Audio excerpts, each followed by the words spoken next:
Little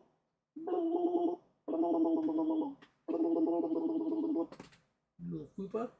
You little chalupa fupa? Chafupa fat man? Oh, there's a little nurple. There's a little nurple. Oh, gonna get me. There's a nurple. Nurple. Nurple. Nurple. Alright. Hello, everybody. Welcome. New glasses. I can see so well right now. It is fantastic. Hi. The power's been out for a few days. Haven't been able to do a show. So here we are. I was supposed to do a Charity Tuesday show. Instead, we're going to do a Charity Friday show for the last day of the month. Because why not? I still have no idea what charity I'm going to do. Oh my gosh. I have had so much time to think about this, and I have not done it. So we'll figure it out by tomorrow. We'll find out what our charity is for tomorrow. So, yeah, like the new specs. I feel very, hipster, nerd, extraordinaire. Oh, I forgot to change my shirt. I think I did this shirt not too long ago. Crap, I'm in my civvies. I forgot to change. It's been a mess. Monkey butt got a little checkup today. They sucked some blood out of her because she started chemo last week. What other news we got? Kitten. Oh, the kitten's getting her giblets out as we speak, or maybe she did a couple hours ago. So she might be back tomorrow with a cone on her head. But finally, no more kitten in heat. That'll be amazing. Oh, you know what I just realized is that this... Nope, there we go. Sorry. I forget this thing resets when the power goes out. So now, ta-da! Here we are. It looks like I got a monitor down that did not come back. ¿Por qué? Why did you not come back online, monitor?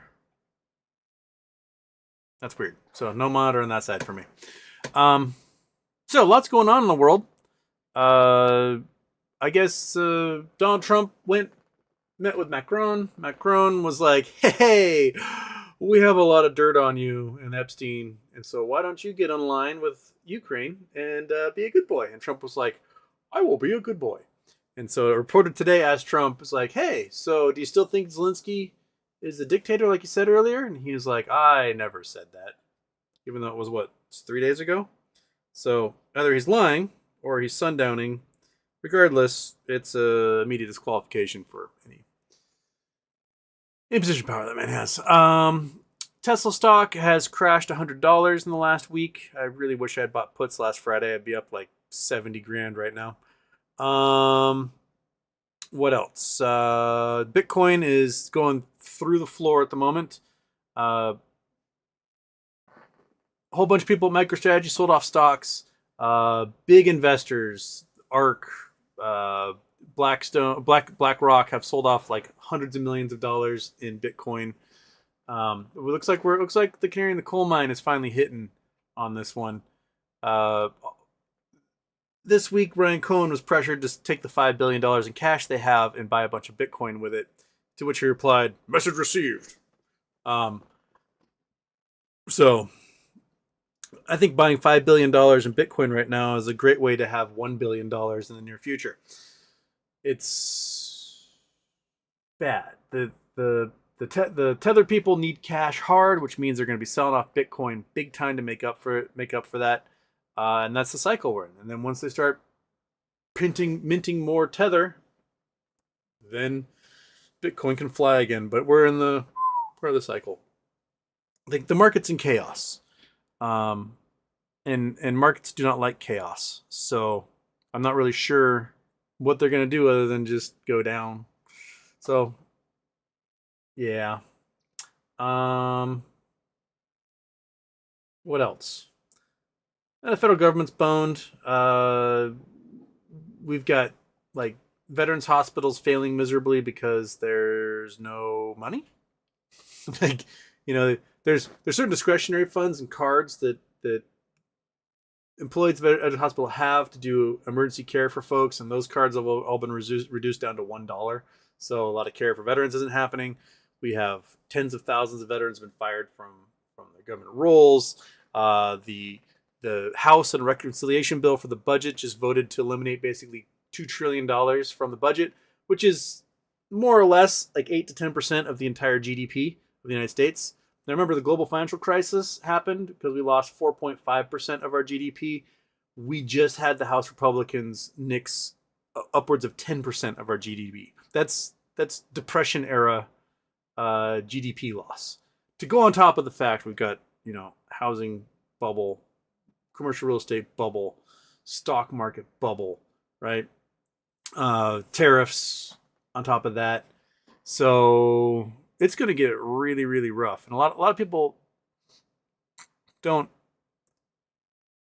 understand how much services allow you to exist. Like, we have this notion in America that we're all like rugged individuals. I'm wearing my flannel today. I'm a wood chopping, log cabin building, rustic outdoorsman. I can do it all myself. I don't need anyone's help, right?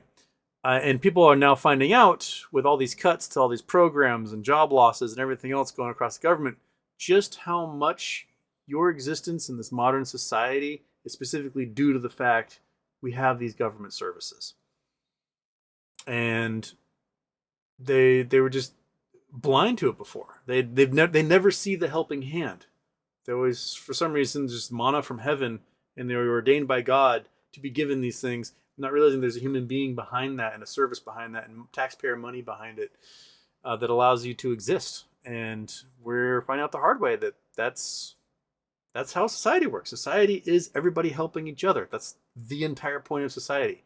It's not like society exists because we'll say hello to each other at the local pub and then go home and continue to be our rustic individuals. No. That's socialization. That's not society itself.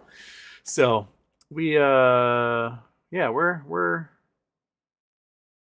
a weird spot. Very, very, very weird spot. It's going to take us decades to fix everything that's gone wrong in the past couple of weeks. I can't even name off all the news. Like, in my brain, I am in the overload, like, that everyone else is in at the moment. So what we'll do right now is we will hit the this.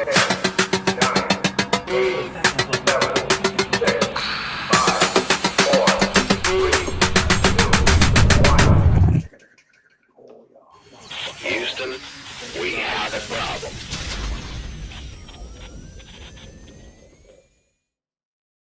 Yo, the fat cat butt. Rah. All right. I've never met a cat that can scratch harder than that cat. You just lay into him. And he's like, yes. Oh, turn off the intro. Boom. Fat cat fur flying through the air here. Jay Webb coming out with a super chat right off the bat. Houston, could you walk us through what kind of testing is done to determine a meteorite's origin and composition? Also, what steps to take if you find a meteorite or to have one evaluated? Jay just sent me a message showing a possible meteorite find that he had. He said he saw one through the sky, saw where it landed, thinks he picked it up. First and foremost, you're going to look for sort of evidence of heating or erosion on the outside from its re-entry into the planet. Depending on what type of rock it is, like if it's like a stony meteorite, which looks like what you think that one is, your candidate, you're going to look for at least on a side, because usually they tumble in before they kind of orient themselves. So you're going to look for a side that sort of has, a little cooking on it, a little rounding on the edges, from the melting. Like, the melting that happens when a meteorite comes in is not actually from friction itself. It's from the pressure wave it produces. So basically pressure cooks itself and gets the melting from compressing the air in front of it on its way in. And it's much more obvious in metal meteorites, like nickel, iron, nickel meteorites. Those, hit them with a magnet. And if you have a weird rock that's really magnetic, that's a good chance. So a couple of things they'll do is they will, if you take it somewhere, I recommend a geology or astronomy lab or astrogeology lab at a local university. Like, not your community college. You're going to want to find like a big 4-year university. Then you get people all the time come in like, oh, I found this with a meteorite, and they go, no. You look at it and go, no, it's not. Sometimes it just kind of speaks to you.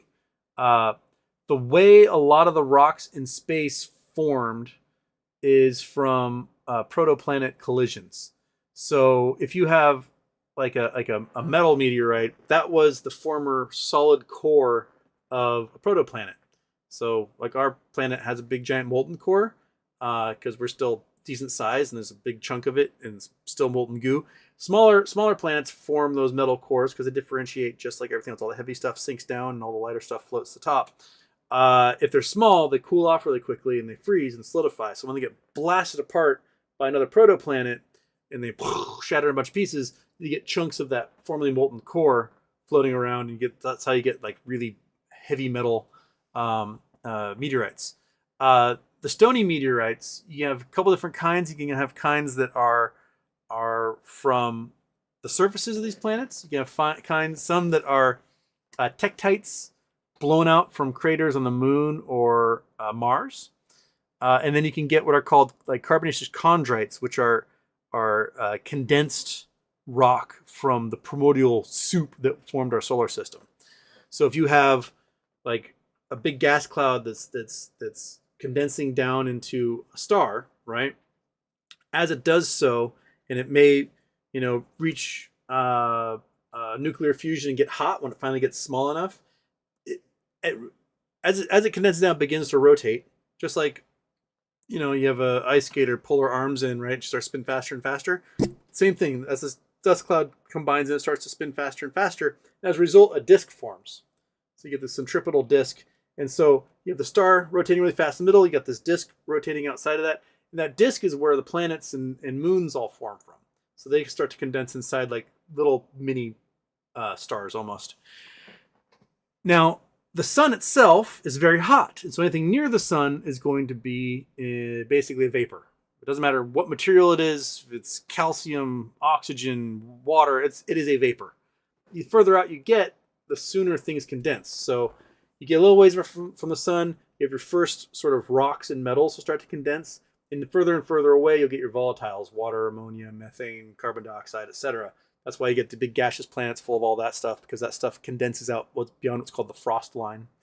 But the first little rock pieces that sort of condense out and form tiny little rocks in space are these chondrites. And oftentimes carbonaceous chondrites seem to be the first rocks formed in our solar system. First one of those we found was in Mexico in the 60s, and it dated to like 4.56 billion years ago, or right about the time the sun probably first collapsed down from a cloud. So your rock, the picture you sent me, looks more like basalt. So basalt origin, which would tell me you'd either be moon or Mars. And from the dark color and not a light color, I would suggest it would be a Martian origin if it was a space rock. If it's not a space rock, then it's just a basalt origin from nearby, and you just mistook it for your space rock. We do have rocks, meteorites from Mars that were from the result of big things crashing into Mars, blasting stuff into space. Those things went out into space and eventually found their way to Earth and crashed through atmosphere. All those ones, I believe, were found in Antarctica. Those are the ones that, remember back in the 90s, I think we thought they saw fossilized evidence of bacteria. Those were the Martian meteorites in Antarctica. And how you know a meteorite is, how you know you have a meteorite in Antarctica is really easy, because you got these snowfields that are millions of years old. They're miles deep. And so if a rock is on top of a snowfield that's miles deep, there's nowhere it could come from except for up there. So you have huge meteorite hunting science expeditions that go out into the snowfields in Greenland and in Antarctica, specifically to find meteorites, because it's a great way to harvest them, because you have these big white fields and you're like, oh, there's a dark spot. Boop, boop, boop, boop. Meteorite. So yeah, if it does turn out to be a meteorite, you have a couple $1 million in your hand there, Jay. If it's not a meteorite, then it's just a basalt rock that was in a field that you found. And you still have to go looking for the other one. Looking for meteorites, finding stony meteorites is harder because they don't have the same metal contents. Whereas you can go with metal detectors and find iron nickel meteorites much more easily. So yes, if you can take it to get evaluated anywhere, go to a big state university research lab and take it there. They do get a lot of stuff that people are like, no, that's not a meteorite. But sometimes they get ones that are. I had a couple of viewers in the past find what to me looked like genuine article meteorites. They took them to labs and got confirmed. And hopefully, maybe they kept them, but hopefully they sold them and like bought a house or something.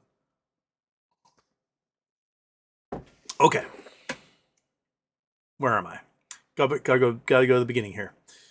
Chris Taylor was first. Boom. And 9 was second. Matthew Hawkbon, third. How's Monkey Butt doing? Monkey Butt, how you doing? You doing well? Yeah? You want to come say hi to everybody? Come on. Come on, Monkey. Come on. Come say hi. Come on. Come on, Monkey. Right here. Right here. Come on. All the way up. Come on. There you go. Yeah. Woo! 3-legged dog. Yahoo! She's doing really well. We did a 2-mile walk yesterday. We did about a mile today.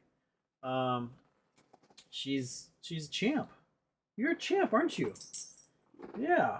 And she didn't really have any side effects from her chemo last week. Just Thursday night, she had the most nuclear farts that has ever come out of a creature in history. Like, stunk up everything. And so you had to be alone for a while. But other than that, she's been really well. She didn't have any, lack of appetite. She's taking her treats from everyone. She's happy to see everybody, right? You're happy, dude. You're getting used to being a 3-legged dog. She's all the way up to 75%. Right? Yeah, just getting rid of the cone. That's what worked for her. Oh, look at that face. Look at that scratch, the pure bliss on that face with the ear scratch. Oh, it's so good. Rah. There we go. Yep. Monkey's doing well. Alexander Cade, been a minute. It has. Yogi 2012 kind of got pissed at your brother for sharing Drew's post talking crap about federal workers. Seriously, wasn't his mother a hardworking federal employee? I'll have to see what my brother posted. I might have to go chastise him. Yeah, my mom was a nurse at the VA for 30 plus years. My dad was a naval architect and project manager for from being in the service as an officer through being a civilian employee. Both of them are on federal pensions. Like they would not be able to live without those federal pensions that they got from their federal jobs providing services for people. So yeah, I will have to perhaps look and see what he posted. Yeah. Since before, yeah, Houston, glad you're okay. Thank you. Rose Moon. My school agreed to help pay some of my medical bills. I feel so grateful. Now, if only they could pay off my student loans, that'd be great. I'm glad. I'm glad you got some of your medical bills taken care of, Rose. I know that's like been a huge burden on your shoulders. So, yay. Hooray. I'm glad. Dave Brooks, glad to hear you have an upcoming show. Well, yeah, I'm here now. We can do a bit of a long one since we haven't been able to do any shows this week due to the weather. Yogi 2012, over 200 federal employees in West Virginia have already lost jobs. I've been yelling at congressional offices all day. Good. Keep yelling at them.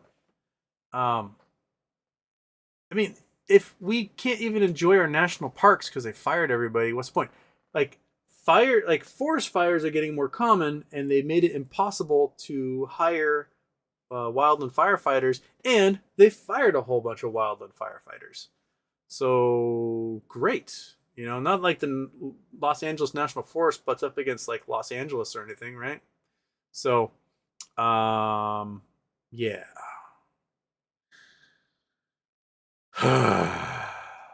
Anywho, MacroTurf Houston. Your thoughts on Jeff Bezos' fractured legacy within Seattle real estate market? Is Seattle too far gone?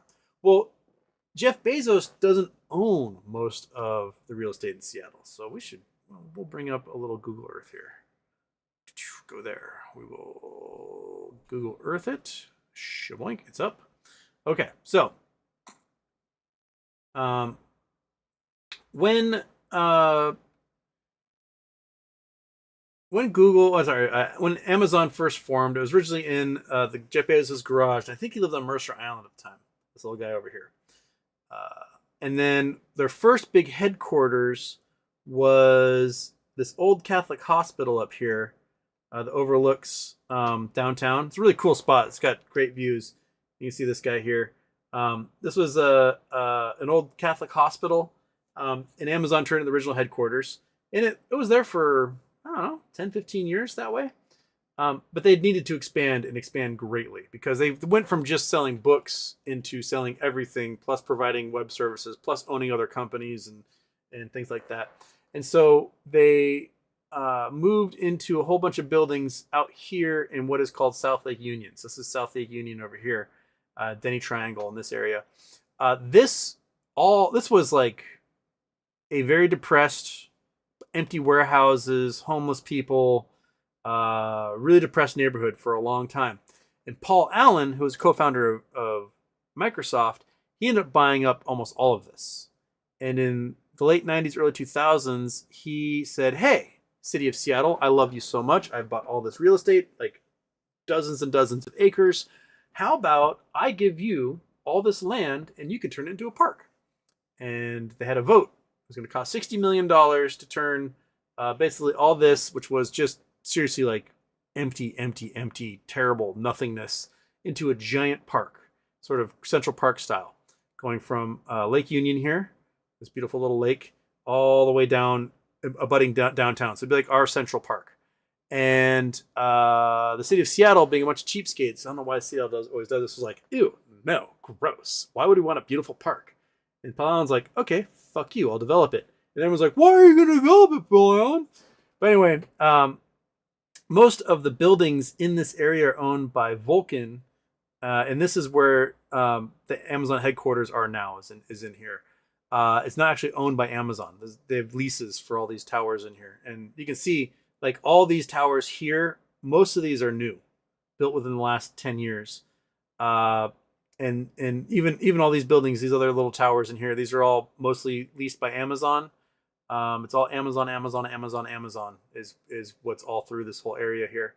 The Amazon balls are right here. There's the spheres, the nuts. There's been lots of movies. And yeah, this is all Amazon. Now, Bezos, like the boom that happened in the early 2000s through COVID was pretty remarkable. It brought in hundreds of thousands of people into downtown Seattle. A lot of these are apartment towers and not actual Amazon towers because they're housing Amazon employees. But COVID, like anything else, you discover, hey, if you have a job as a programmer, you don't need to be in an office. You can just do that shit from home. And so a lot of the stuff started going empty. But these were long-term leases signed with Vulcan, and so Bezos was like, I'm still paying on this.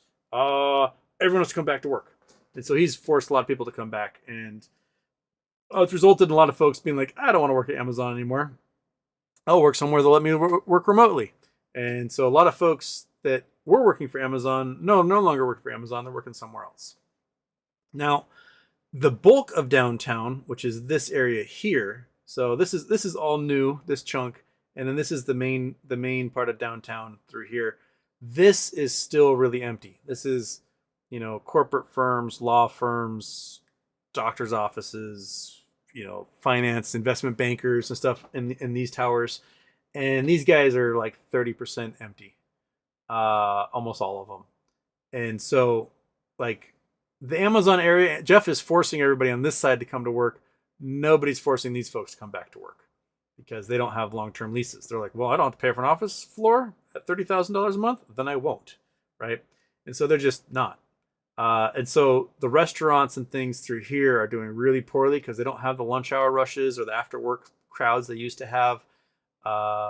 It's pretty rough, but sure that's happening with a lot of cities in the U.S. The part where Bezos is sort of, I don't know how to say it, like his legacy is mixed, I think, is his weird libertarianism. So he pretends like he wants things to be green and think about the future. So he paid a bunch of money to turn the Coliseum, which is this, used to be Key Arena, is now the Climate Pledge Arena.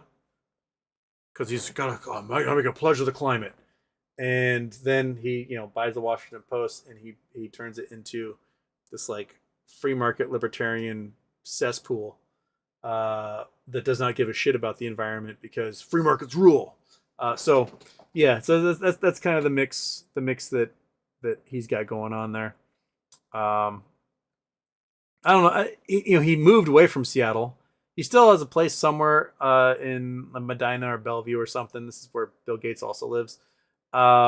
Because he still has down here in Renton, Blue Origin, which is It's somewhere in here. It's Blue Origin. So he's still got Blue Origin that he comes and visits because that's where the headquarters are. Even though he's living in Miami now, full time, because he has a big booty Latina, and that's where big booty Latinas thrive. So that's where he lives. So yeah,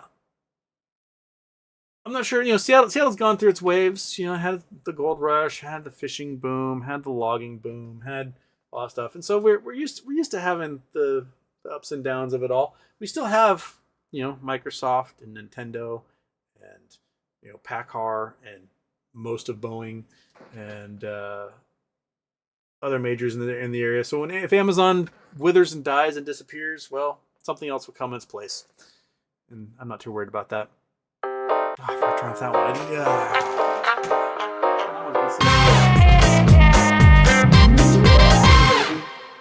Am I a doofus? Am I a doofy goofy? Is that what I am? For a doofy goofy? Okay. Intro off. There we go. Alex Bishop is here. Sis54, Houston. The market is cooked. I love seeing Tesla and Nvidia slowly but surely decline. The tide is turning on Trump, Doge, and all that BS. Attend your town halls. Let them know you are not afraid. Yeah, let them know. Like if your local rep is having a town hall, show up and yell at them. If anything, it's cathartic, right? And it's your job as an American to utilize your freedom of speech to go, you suck. Hold Elon accountable. Because they hear that enough, and they go, oh, these people are really angry, and they might turn on us someday. And that's the type of fear that should be in every elected official. If your elected official is not doing things that make your life better, then why are they an elected official? Why are they there? I guess a big problem with America is that American citizens, judging from the last election, they would rather see bad things happen to other people than good things happen to them. That makes sense? So, once the bad things happen to them, they go, wait a minute, I just wanted the right to be able to say the N-word really loud, not face any consequences. Why am I losing my job? Because, buddy, that was part and parcel of the whole deal you made. So, yeah, go to your town halls, yell at people. Let them know. Lone Wolf took puts out on Tesla, turns head, spits on the ground. Wish I had more cash and more puts. Only stock I've made money on except AMC in 2022. Dude, I wish I had bought some puts last Friday. Oh, dude. If I'd taken the gains off of my GME puts last Friday and turned those into, GME calls last Friday and turned those into Tesla puts, we'd be sitting pretty right now, monkey. We'd be sitting in like a G-Wagon or something, if that was the case. Brendan Wells, sup? BBBY, no labs. Lipson? I don't know what that one is. Nothing on BBBY. No labs has chosen OTC market to go on to. It's like minor leagues for an actual exchange. The OTC BC, something like that. They've done a lot of PR. I've been getting like tons of PR Newswire emails from them. So yeah, they're trying. One of the silly things is like they've been waiting to get FDA approval, right, to file this paperwork to FDA approval as an FDA approved device. And Elon Musk fired everyone on the FDA device team. So there's no one to do approvals for any medical devices of any kind. So right now you can, if you are a complete charlatan, can make some sort of claptrap and start selling to people, and there's nothing the FDA could do about it because all the people that would make sure you're not like sucking blood and turning into mercury or something out of people's bodies aren't around. So it's like the highway when there's no shoulders. It's a free zone, baby. Go as fast as you want. Tony, Houston. What do you do with a chemist who is ill? First you try to heal him, and then you try to cure him. If this fails, you have to bury him.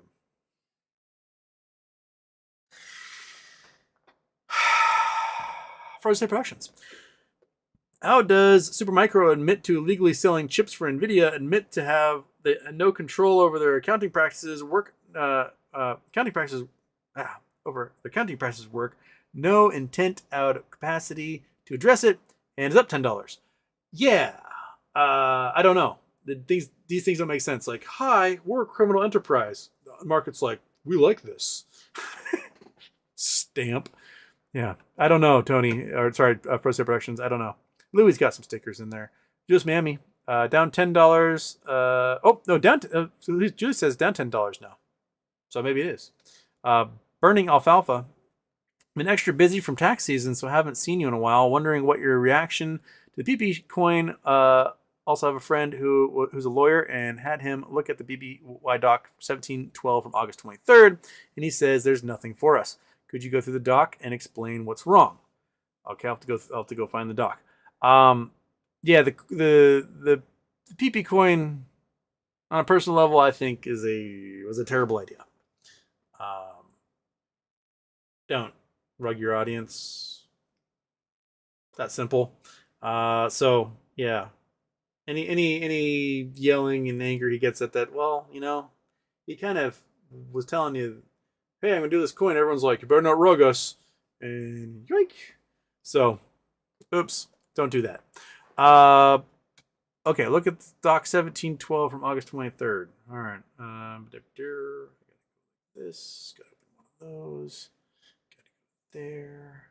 Gotta go to Kroll. BBBY dockets. Okay. We're there.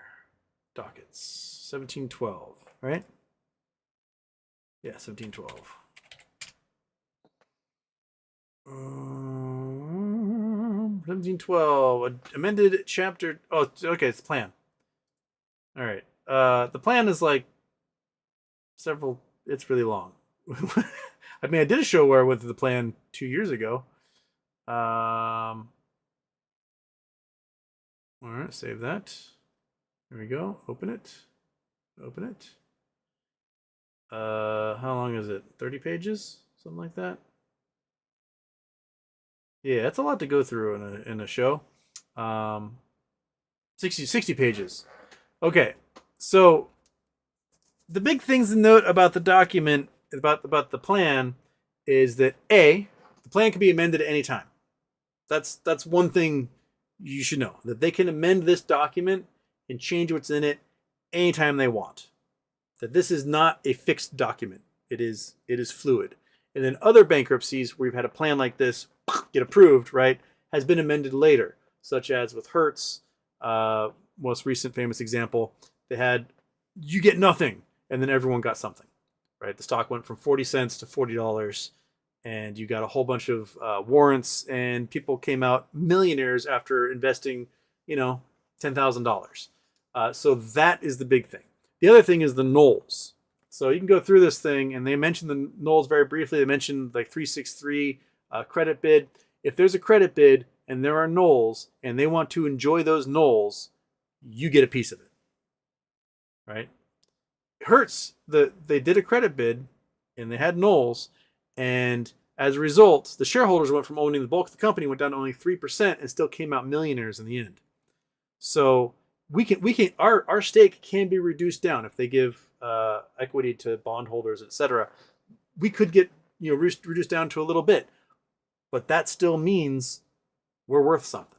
It doesn't matter. We still have equity in the company. That's all that matters there. So, yeah, it's a long ass document, and I went through it a couple years ago, but today I'm not going to read 60 pages today. So, you can find the bits and pieces out there. There's tons and tons and tons of stuff, and there's been the plan's already been amended once. We already had amended portions of that plan come out this summer for payouts for other entities. So it's not a fixed document. That's one thing. It is the guidelines until they go, we don't want this anymore, and they change it, and that usually results in a change of ownership.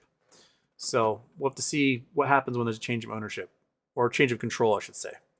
And yeah, but this is oops, that's still Google Earth. Go there. Chrome's on. Chrome, why are you not chroming right now? Chroming. Bam. There we go. So yeah, it is a very, very, very, very, very, very, very, very long document. Also, another thing to think about, which doesn't address in here, is that when creditors are paid off, any money left over goes to equity holders. And there's about $2 billion in stuff that needs to get paid off and $4 billion in claims of cash coming in. So once the bondholders are paid off, we would get part of that $2 billion. So it's not much. It'd be like, what, $10 a share or something after that. So, and there's a potential for $10 to $11 billion more from the lawsuit against the former board. So that's stuff that you don't see in this document. And that's in other documents that come along and other lawsuits. So there. First day productions. Overnight, jump 10. Oh, talking about Supermicro. Okay. Just Mammy, someone is going to claim that ivermectin can treat measles. Yeah, we had our first measles death from this outbreak in Texas. Get vaccinated, you fucking morons. The United States in the year 2000 had eradicated measles. It did not exist 25 years ago. But since then, Russian propaganda has melted the brains of a whole bunch of Americans to the point where, yeah, we don't need vaccines. Vaccines are dangerous. They make your kid into autistic, right? Would you rather have your child... First of all, vaccines do not cause autism. They don't. You've got countless studies going back 40 years that show vaccinated populations, unvaccinated populations, same rates of autism. It doesn't matter, right? Second, the anti-vax people who claim that vaccines make their kids autistic are basically saying they would rather have their kids dead than be autistic. I don't know if you know anybody who's autistic.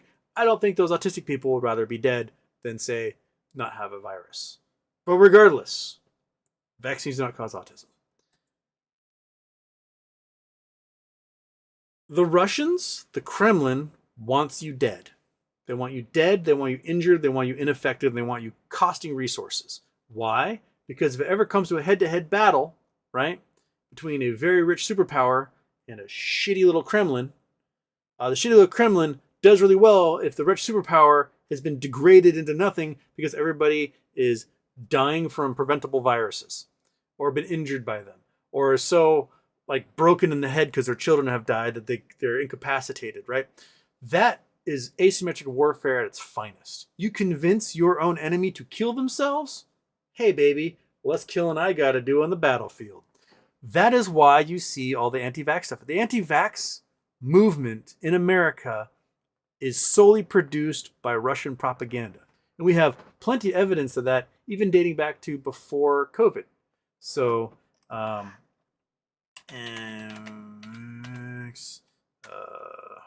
Russia. Okay, National Institutes of Health. Boom. This is from August 23rd, 2018. So this is definitely before COVID. Russian trolls use vaccine debate to sow discord. Study finds. We've known this for years, that you can hearken the anti-vax talking points back to singular troll farms that are paid for and run by the Russian government. So, when you are like, I don't know the vaccine, you are just spouting Russian bullshit. The Russian people are getting vaccinated, right? This stuff is originating in Russia, but all the people talking about it in the little troll farms, they all believe in vaccines. The only reason they are saying, oh, don't get vaccinated, because they don't want you to get vaccinated. Because if you get injured by a preventable disease, or your child that gets injured or dies, that sucks on the system and makes us weaker as a nation. That is why they don't want it. So, go get fucking vaccinated. You don't need to have your child die from measles. Do you know how many kids between 1900 and when the measles vaccine came out in 1963 died worldwide? 1900, 1963. 63 years of Earth. Population, a billion and a half people, right? It's a fraction of what it is today. 155 million children died in those 63 years from measles. 155 million children dead. That's over 2 million kids a year worldwide dying from measles. You know how many kids die from measles worldwide now? Like 10,000. And all of them unvaccinated. Get vaccinated, you dorks. What is wrong with you?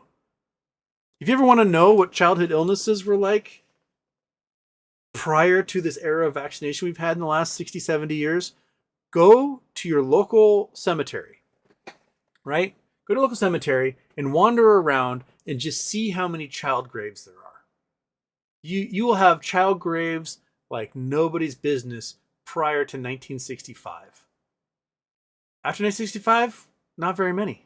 You know, and pretty much most of those might be like a cancer or car accident or something. But you go back 100 years, 125 years to 1900, you only had a 57.5% chance of making it to 5 years old. 42.5% of all babies born did not make it to 5 years old. So graveyards were full of dead kids. Absolutely full of them. So get vaccinated. Stop sucking up ivermectin for everything. You don't have worms. Just get vaccinated. It's so easy. You know?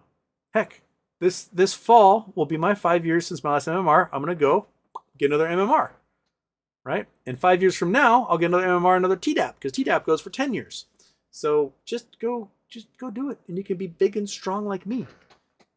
Big and strong and worthy of the flannel. You pretend like you're an individual. Because you now have the ability to combat viruses that attack your system. So you can be an individual that way. Otherwise, you have to like live on machines or cry a whole bunch because your kid died or whatever. So just get vaccinated. Chris Taylor looking very dapper in his glasses. Thank you. I'm not your friend. I thought you got doged. I did have somebody threaten that they're going to send Doge after me in the chat after one of the shows from last week. So I called them a Nazi. Homer's Goats. Cheers. Lapatron. I'm waiting to be hired as a woodland firefighter, but we are all in limbo while the hiring freeze. Most of my friends who also been doing woodland firefighting are jumping ship to contractors. We are boned. Yeah. It's stupid. And like, one of the things that Elon did is they fired everybody who's probationary. And in their mind, like, it's all new hires. No, it's not. You're probationary if you got promoted. So let's say you're in one level job, tech position A, and you move to tech position B. You're in probationary period there. If it doesn't work out, you go back to tech position A, not get fired and sent down to the hinterlands. And so, if you had a woodland firefighter who went from just being a member of a crew to being a crew chief and they're probationary, well, they just got fired. So now you don't have leadership in any of those groups. It's a fantastic way to destroy everything.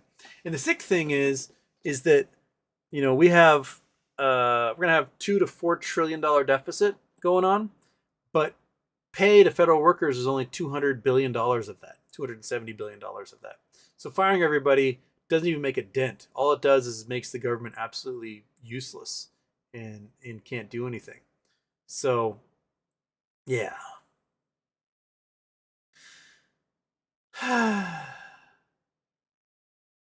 Well, a year from now I'll be like, oh, I told you this is all going to happen. And most of you watching are like, yeah, we knew that. Just preaching to the choir here. Wealth creator, I'm starting to lose hope on BBBY and GME. I mean, yeah, Ryan Cohen doesn't do anything. Yeah, do something, dude. Pull that trigger. It'd be a terrible time to announce a giant investment in Bitcoin, that's for sure. That's one way to make your stock tank, probably, right now. Bitcoin drops back down to $18,000. Yeah, spend $5 billion on it, right? And it jumps up to 105, 110, get rid of it. You will now have $20 billion, $25 billion. So that won't be such a bad thing. But buying it right now, I don't think is the way to the future. Picking up things cheap on the market is the way to the future. That'll work. Since before, town halls are getting heated for lawmakers, especially GOP. Instead of acknowledging them, they call them fake agitators, deep state actors. Some even laugh at them, have security remove them. Wow. Yeah. Because they don't want to believe that people don't like them. How can they not like me? I won an election with 20% of the population's vote. Green-eyed band elixir, green-eyed band elixir, Epstein files not released. Totally shocked. Yeah. Problem with Epstein, we got Tate. So yeah, somehow Tate is in America. It'd be interesting to see how that works out because I believe we have an extradition treaty with Romania. So if Romania convicts him, we're gonna have to send him back as per treaty. So yeah, why would we want that fucking rapey douchebag here anyway? Like, oh yeah, Tate, yeah. Small dick energy personified. Yeah. Just mammy. I'm probably going to run into those two rapists at a stoplight. Oh, Miami. Miami is kind of a gutter ball for those folks, isn't it? It's very Tate is very Miami, that's for sure. Kelly Reed, happy birthday, HW. Trump now has another epiphany and begins tariffs on Canada and Mexico March 4th. This man has dementia. He does. He does. I mean, 5 days ago he called Zelensky a dictator, and today he's like, I never called him that. I never called him that. Next question.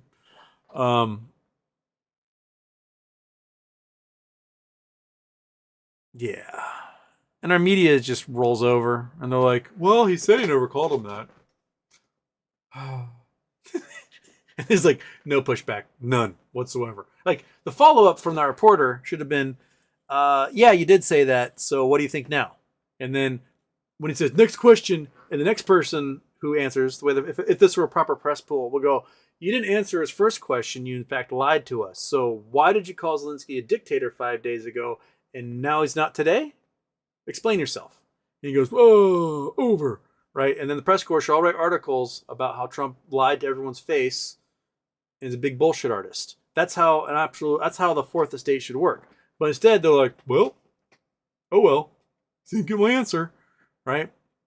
Go watch somebody in the UK ask a question of a politician. When they get an answer like that back, they don't move on. They go, no, clarify yourself for me. They don't care what position of power you are. They will dig in until you answer them. So it's a very simple thing. I don't know why the US journalists, like journalism school, should have a whole piece on how to be an asshole right back. Stick your ground, be an asshole right back, make them answer you. But for some reason, we have it in our head that like, oh, if I make them answer me, then I will lose my access. Who gives a shit? The next guy will come in, will hold their feet to the fire too. That's the job you have, right? Be that asshole. Be an asshole. An asshole for good, not an asshole for bad. There's two types of assholes you can be. An asshole for good, an asshole for bad. Be the one for good. Basically, asshole to assholes. The counter asshole, if it were. Kelly Reed. Warren Buffett sounds warning to Washington as Berkshire reports record profit cash. Yep, they've got $391 billion in cash. They have more treasuries than the Fed does right now. Because Warren Buffett's looking at this whole thing going, it's over. I'm going to buy up all of this for pennies, and I will own the world. That's basically where Warren Buffett is right now with his whole compounding. So he's going to be like a 94-year-old who owns everything on Earth, and Buffett Core will control everything. Citizen 54, Jim Jordan literally rickrolled his constituents instead of releasing the Epstein files. Got to be hard editing all those files to remove Trump, Elon, etc. from it. Also, fucking Hakeem Jeffries, spineless. Hakeem Jeffries, definitely spineless. I would say AOC for a leader. Yeah, make her a minority leader. She will whip everybody into shape. Or Crockett. Crockett takes no crap from anybody either. Yeah, so Jim Jordan was like, Epstein files were released, and posted a link, and it was to Rick Astley, rickrolling everybody. So, yeah. Ace Ventura's Hitler bad. They don't teach CRT in my school. Yes, Hitler's bad. He's very bad. He's bad on Sundays. He's bad on Saturdays. He's bad every other day of the week. He's a bad man. Don't be like him. Don't idolize him. Don't enact his policies. Just do the opposite of Hitler. and you will do all right as a society. Larry Dubs, Houston. How about a charity supporting Black community to close out Black History Month? I like it. Yeah, why not? We'll do something for tomorrow. I'll see what's on YouTube. I know we did United Negro College Fund last year before.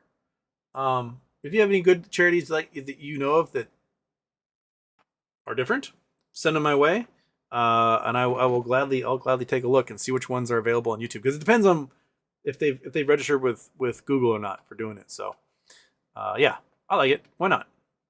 Since it might be the last Black History Month ever, so might as well get it out of there. Keenan Breezy, happy birthday, HW. We needed a show with no questions, just rants. Well, if you get a good enough piece in there, then you'll get it. I will rant for a long time. Chris Taylor, Houston, you've been taking root? No. Would not. Come on, BBBY, so I can escape. Yes. Sis54, Houston. Did you see that Roger Stone email about Second Amendment trying to take guns from enemies of the state? Real. GOP going to piss off their base, which includes January 6 traitors, racist pedos. Good luck. Well, those folks won't have their guns taken away because they're going to be part of the brown shirts. So they're fine.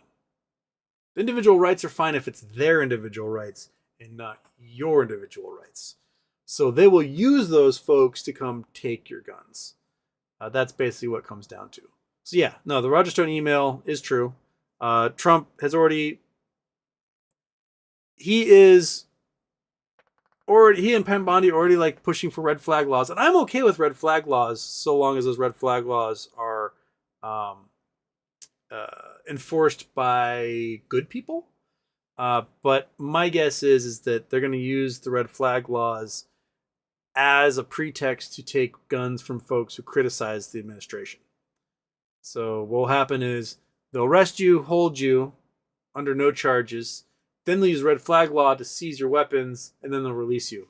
And I think that's the context that will happen. So, yeah, Judas Miami Super Chats. Mass firings have commenced with NOAA and including the National Weather Service. We are doomed. Yeah. Like, the storm we had this weekend, right? We only had a 48-hour notice for it. Normally, big storms like that, we can see several days ahead. This thing formed really quickly. And we did not have time for the power utilities to call out of state to, California, Oregon, Nevada, like, hey, send your folks. We will pay them. Send them here. Get them staged and ready because we're going to have lots of trees down. There was not time to do that. So the trucks had not made it. And so that's why it took so long for us to get our power back. This is going to happen more and more if you don't have the National Weather Service and NOAA telling you what storms are on the way. Now, there's groups, your AccuWeather, your Weather Channel, guys like that who like want to privatize weather and like, oh, we can do it ourselves. We don't need this stupid competition from this free National Weather Service. And they don't understand is that all the tools the AccuWeather and National Weather Service use are Doppler radars, satellites, etc., provided by NOAA and the National Weather Service. And so without those agencies, these private weather companies cannot provide the weather for you because they don't have the tools to do it. Because those tools are way more expensive. Like one weather satellite operated by NOAA costs more than the entire value of AccuWeather. So you want to launch one geosynchronous satellite above North America to monitor the weather, that costs more money than the entirety of AccuWeather's value. So AccuWeather is not going to be launching any fucking satellites, right? And the reason why we spend so much money putting a satellite like that and a whole network of satellites into space like that is because it saves lives and it saves products. If you have a giant ship full of $10 billion in cargo heading into a hurricane, that costs a lot of money, right? So instead, you can send information to that ship and say, hey, ship, there's a huge hurricane in your way. Our satellite saw it. So, change your angle to 245 degrees and avoid the storm. That's all you have to do. And boom, $10 billion is saved. But no, we're going to get rid of all the folks who do that work, right? Who let you know that a snowstorm is about to wipe everything out. Who tells you that a hurricane's coming, that tornadoes are on the way. Oh, we're going to save a bunch of money? You're going to save a bunch of money when a whole bunch of people die and products are destroyed and houses are blown away and no one knows to like protect themselves from flooding events or whatever? No, you're gonna cause the whole reason why we have a National Weather Service and we have NOAA is because storms have caused so much damage in the past. We had to force and create these things so we knew what was coming. Do you know why the Galveston hurricane in was it 1920 is the deadliest hurricane in U.S. history? Because they had no idea it was coming. Because satellites did not exist in 1920. The day before that hurricane, they're like, wow, it's a hot one. That's all the warning they had. Whoa, water's pretty calm. Well, it's really hot out here. 30,000 people dead, right? Flooded out because they didn't know they were supposed to run inland because they had no idea that there was going to be a 30-foot storm surge on the way. And the way there's a 30-foot storm surge is because NOAA operates a whole bunch of buoys out in the ocean that tells you how big the storm surge is going to be. So you know exactly where you need to evacuate. Fucking Musk. He's the worst goddamn thing on planet Earth. Fuck you, dude. Fuck you. You're terrible. You're a dumbass. You have a bunch of fucking money and you throw your dumbass shit around and you just make it so everyone else's life just gets worse because you don't know how anything works. You're stupid. You're a big, stupid, dumb fucking 400 billionaire. And it just pisses me off to no end that somebody so goddamn stupid controls so much money and resources and can dictate how the planet moves and makes everything worse in the process. I'm all for it. You make $1 over $999,999,999.99. That's it. You get removed from society and put into a home and stay there. That would protect people more than anything. More than anything. More than like the National Weather Service probably hasn't protected as many people as removing the ability from folks to become 400 billionaires would protect people on this planet. So the only way we can destroy Elon Musk is to take everything from him. Like he's taking from us. Take everything from him. I have no problem with it. If someone has the ability to just go yoink and take everything from him, kudos. You'll have my absolute adulation and appreciation. All the kudos you could give.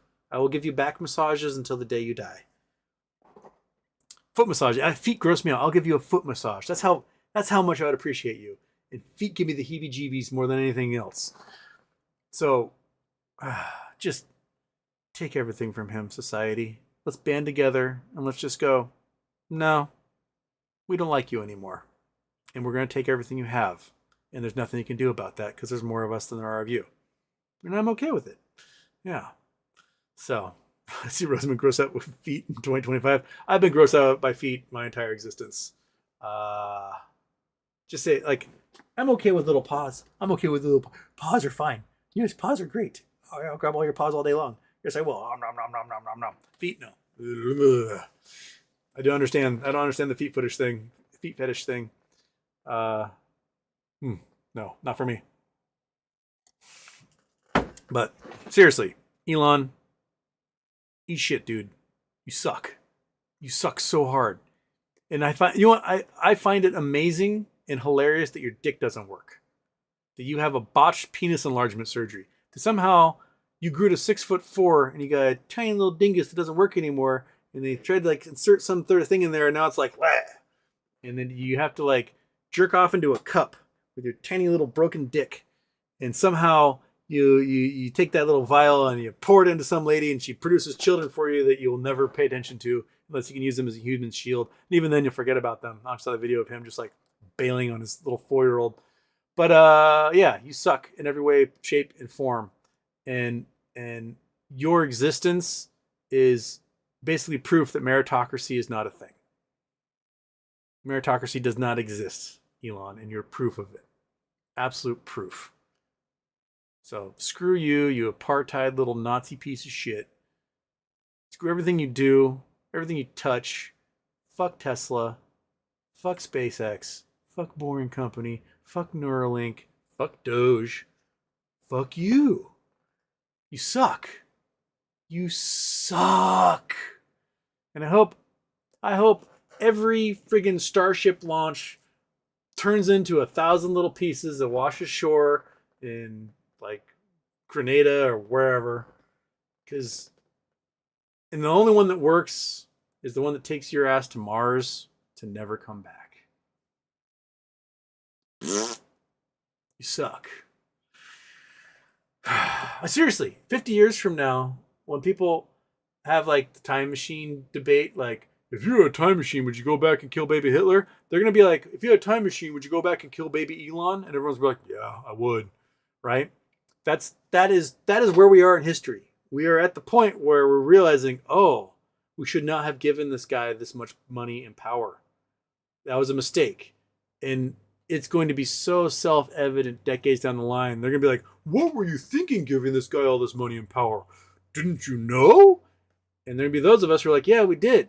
I was talking about what a piece of shit he was back in like 2012.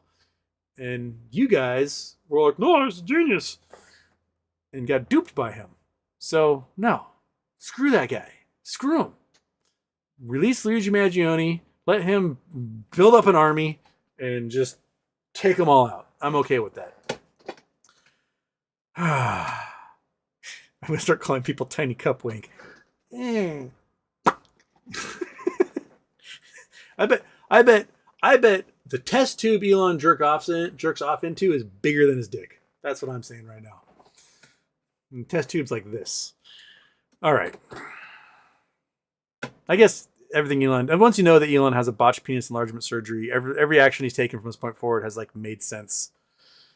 Like, oh yeah, that makes sense.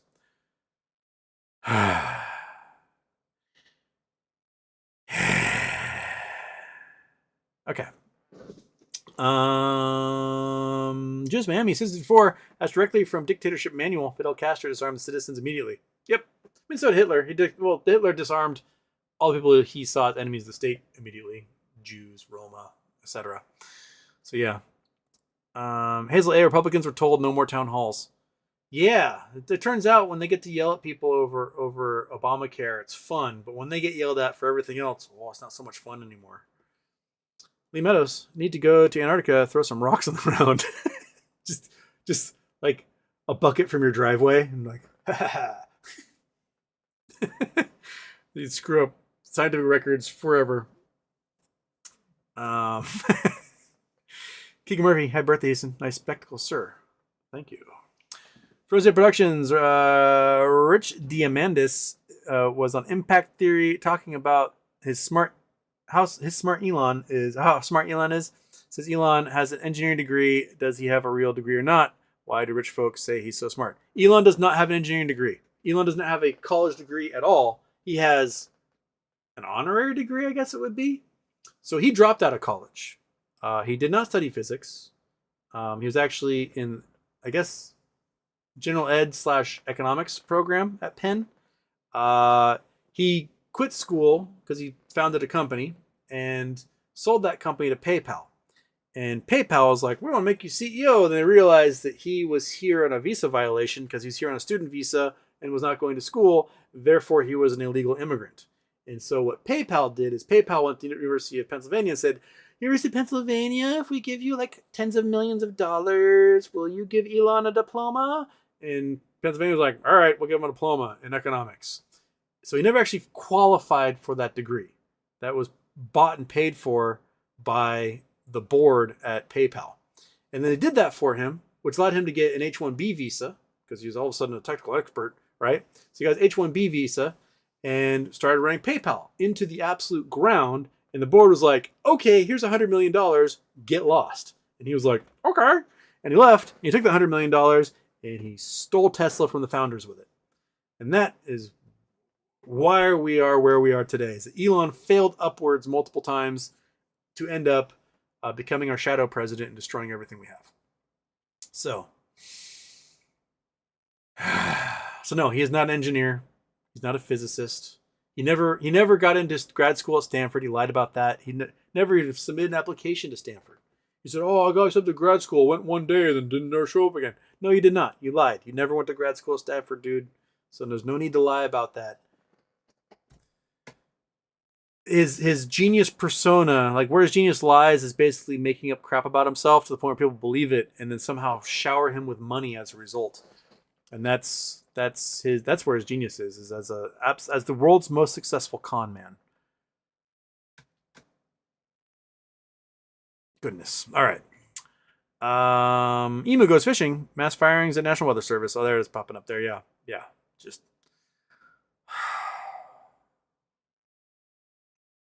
So the worst storm I ever lived through was December. Was it? It was early December, 1990, and that was what we called the Arctic blast. So this is a storm we had no idea was coming. The weather guy in the news had no idea what's coming. No one knew what was on the way. We're talking 100-mile-an-hour sustained winds, 2 feet of snow, sub-zero temperatures. My little house I lived in this little log cabin. It got so cold, power went out. Of course, trees fell down. Our well pump froze and exploded, so that when the power did come on 3 weeks later, we had no water. Basically, my mom filled the bathtub with snow, and then if we needed water, we would put the snow in a pot on top of the wood stove and melt it, and that's how we would like cook our food, drink water, etc. We'd boil it that way, and we did that for weeks. We'd have to like pour it into the toilet, take enough snow, put it in the toilet so that it would fill up the bowl or the tank, and then we could actually flush the toilet at that point. Weeks and weeks and weeks we had to live that way. We had no idea that storm was coming. I went to school that day in a pair of jeans and a red Mickey Mouse sweatshirt. And about, I don't know, 1 o'clock in the afternoon, it started snowing. We're like, woo, it's snowing. We're so excited. We're 9-year-olds. Yay, right? Best day ever. It's snowing and it's almost Christmas. Oh, it's fantastic. About 3 o'clock when we're supposed to get out of school, they wheeled in a TV cart and put on Little Mermaid. And like, oh, the buses are a little late. We'll you guys watch Little Mermaid for a while, and then the bus will show up. Well, we got through Little Mermaid, and so they put on Jungle Book. So we're watching Jungle Book, and I watched Jungle Book for a while. Oh, look, we finished Jungle Book, and now they're gonna put on, I think it was like Cinderella or something. And we finally got through like maybe halfway through Cinderella when the buses finally show up. So it's like 6, 7 o'clock at night, and like, hey, the buses are here. So take your scrawny little asses out there and get on your buses and go home. We're like, oh boy, we're going to go home. Yay, it's snowing. It's so exciting. No school tomorrow. Oh, it's the best. And we get on the bus. You know what? Let's Google Earth it. I will show you Houston's life in this storm. Google Earth. Bam. All right. To Bainbridge Island. To the north end of Bainbridge Island. So I lived on this little road called Sparker Loop, which came down here and made a loop. Little loop right there. Elementary school here. The bus route. So remember, this is 6:30 at night, so it is dark outside. It is snowing like crazy. By the time the buses arrive, there's probably 6 or 7 inches of snow on the ground. The bus route would head south, head here, and then take the loop down. This is Sunrise Drive, and then loop back around. Go on here, and then through, and then back. Basically, and then down Phelps. And I was the last stop here at Frog Rock, which, if you ever watch the guy from Oatmeal, he hates Frog Rock so very much. And you guys, you can't see this. I'm not allowing you to see it. Frog Rock was my bus stop. It's a little landmark here on the island. Now, the bus does its normal route, heads down, it's going on Sunrise Drive, dropping kids off every, several hundred yards or whatever. Why is this not in? Give me pixels, dude. So, there's a cemetery, Kane Cemetery, it says right here. So there's 2 big hills, because the whole island is just hills. You can't really see it from this image here, but they're big, giant hills. We have a bicycle race called the Chili Hilly because there's giant hills everywhere. There's a hill that goes down, plateaus, and goes down again. And where the Kane Cemetery is that little plateau. So a school bus full of children. We come down the hill and we slide, almost do a 360, end up in a ditch, and we're stuck there. Now 9 o'clock at night. It's been 2.5 hours of driving, probably this 2 or 3 mile loop, and now we're stuck on our side in a ditch, and everyone's kind of piled up on top of each other on one side of benches because what are we gonna do? So the bus driver's got the engine running, trying to keep us warm. Makes a radio call out. Somehow, a whole bunch of neighbors and dads show up in like Jeeps and trucks and things, and they pull down the fence at Kane Cemetery They hook up the bus and they pull us out of the cemetery, out of the ditch in front of the cemetery, and they've like run over headstones, also things to get us out of there. So we get out. And that's now 11 o'clock at night. Been there for a couple hours. Slide down the last part of the hill, make the turn, come up what is Euclid here, get to Frog Rock, where my friend Evan and I, we're the last stop. So the last one's on the bus, we get to Frog Rock, and we get out. By the time we get out, the snow is past my knees, right? And I have about a quarter mile. I have to go down this road, take the S-turns, and then our log cabin was where this giant house is now. It's now a big giant house. It's no longer a little log cabin. It's about a quarter mile. I have to do that in my little jeans, post-holing through the snow. The trees are exploding all around me. Power's out everywhere. There's live wires on the ground, sparking, all sorts of scary shit. And I finally get home from that. Get home at a little after midnight, as my mom and sister are leaving the house with duffel bags full of like hats and clothes and jackets, because they'd heard over the radio, because power's out, the little radio this time. So the radio had said, hey, there's a bus on Bainbridge Islands in a ditch and blah, blah, blah. And I was like, oh my God, that's my son's bus. And so they were going to run from there all the way out like 2 miles to get to the cemetery to outfit children with hats and gloves and whatnot. But I happened to be coming home right at that time. And that was the last time I left that house, because this little road, it's a 1 mile loop that goes along here. By the time that storm was over, 70 trees had fallen across this road. We're not talking little trees. These are fir trees that are this big around, 200 feet tall, 150 years old. They had absolutely crushed everything. And it wasn't just us. It was everyone else on the entire island. Something ridiculous like 15% of all trees in the Northwest had been toppled over by this storm. Houses have been crushed. People have been killed. My brother's, let's just say his parents-in-law, they had 17 trees smash their house to pieces and somehow missed them all in the middle of the night. They didn't kill them, which was amazing. And we were stuck for weeks and weeks and weeks. And that was the result of not knowing that weather system was coming. It was a sudden weather system. They did not know storms could come like that from the north like this one did. Normally our storms come from the south, from off the Pacific. This thing came barreling down out of like Alaska and Canada. We had no idea. And this storm caused so much damage, it resulted in a specific satellite being sent to space just to watch for storms like this coming out of Alaska. It caused so much damage. And now we're going to have the Weather Service dismantled, and so shit like that can happen again, and we have no idea. So little kids will be sent to school in their blue jeans and fucking Mickey Mouse t-shirts. No idea that 2 feet of snow and 100-mile-an-hour winds were mere hours away. That's our future. That's what we're getting for ourselves, man.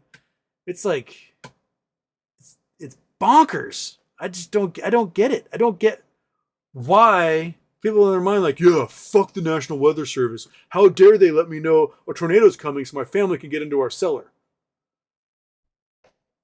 Like, why did you vote for this? Why is this what you wanted? Is it some sort of Viking death if you die in a natural disaster? Does that count? Like, can you see Valhalla if that's the case? Like, what's the end game, dude? What's the goal? Oh, we're gonna dismantle the National Weather Service. Okay, AccuWeather and the Weather Channel can handle everything for us. Where does AccuWeather and the Weather Channel get their weather from? National Weather Service. Case closed. So stupid. I think I can get rants today. I get rants every day. It's just gonna be Houston. We have a rant is what the show should become at this point. Okay. My pronouns are bull bear. Find an animal amputee charity this month. That's also a good one. Right? I don't know if there are any, but look at these little guys. They're making a little yin yang symbol over here. Look at that. Yeah, you're like little paisleys. You're like little paisley daisleys. Yeah. Oh, they're so sweet. Okay. Hazel A. Emu, he doesn't want anyone informing in public of climate change. And like, it's not like climate change won't happen if you just bury your head in the sand. Like, yeah, if we don't tell anybody, then Greenland will be just fine. There'll be no more polar vortexes or super hurricane storms that are massively charged with moisture because they're 5 degrees warmer.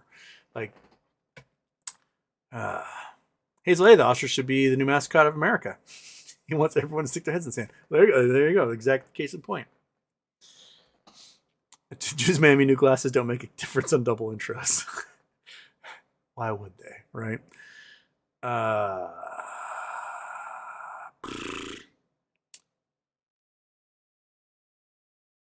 Frozen Productions, why do people put money into any shitcoin? We know 99% of them are rug pulls. Everyone's hoping that they get there in that brief moment before the rug pull happens, and then they make money that way. It's like, I bought it at 1 cent and it's worth $4, and if I hold for $5, I'll make it. And then they sell it for they get rug pulled at $4.50, and they go, "Dar! That's my life savings." That's why it's a total crapshoot. Just Mammy, they look ridiculous demanding Epstein files and celebrating Tate. Yeah. I demand Epstein files, except for the ones that list Trump, because he and Epstein were best friends for 15 years. Yeah. Luke Z, why does Amish community have 0 instances of autism then? They don't. Okay, let's see here. Autism rates. Amish community. Okay.